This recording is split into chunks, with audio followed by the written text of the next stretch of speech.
Hi, this is Katie Haney. I'm Justin Donald. We're here to share some tips with you. We just had a record-breaking February in St. Louis.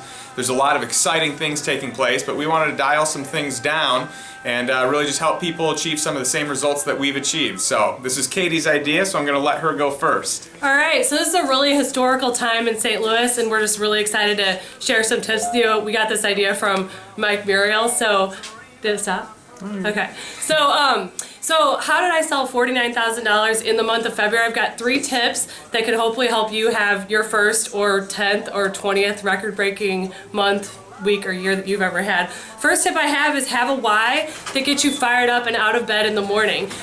Everyone says, the quote you've heard is, if you want something done, give it to a busy person. February is one of my busiest months ever, personally and professionally, but every single morning I knew what I was going for, so it got me really excited to go to work in the morning. The second tip I have is leverage every relationship that you have and see the best people. I remember there's a guy named Tom that I saw this month that I had buried in my leads pile from forever ago, but I knew that I wanted to see the best people this month. So I called whoever referred me to him like 2 years ago, got another warm introduction to him, and he ended up placing a $3,000 order, which was really awesome. So leverage every relationship that you have to see the best people. And number 3 is just decide when are you going to have a record-breaking week, month, or year. Because once you decide, break down the numbers, then once you get to that month or that week or that year or whatever it is, then you're just doing all the work and not thinking about it. One of my good friends, Tanya Starkle, a record breaker herself, always says, the reason I'm so successful is that I just don't think about it, I just do the work. So those are my 3 tips. Great tips, Katie. Thanks for sharing. I've got 3 tips on an office level, what you can do to have a record-breaking office performance.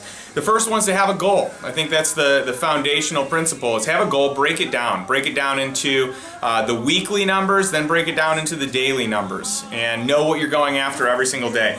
What that does is it builds confidence, and it really shows you that it's possible more on a daily basis. I think oftentimes the big numbers are a little scarier than what they break down to on a day-by-day basis. The second one is to surround yourself with other people or by other people that play the game at a bigger level.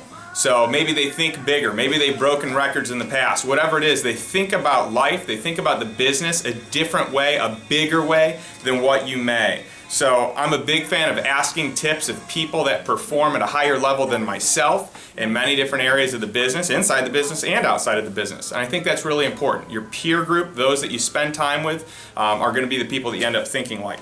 My third tip is to really focus on the top 10 in your office.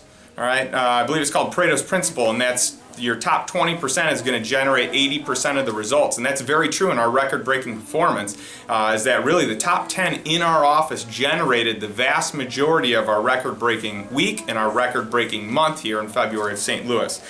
So our top 10 in our last $75,000 week did over $60,000 of the business. And over the course of the month, they'd be actually a little bit over 80% of our $160,000 record-breaking month. So what you can do with those top 10 people is spend time with them, one-on-one, PCs, get them field trained, have them take other people field training, but just engage with those people and help them break down their goals so they can see success in their own personal lives.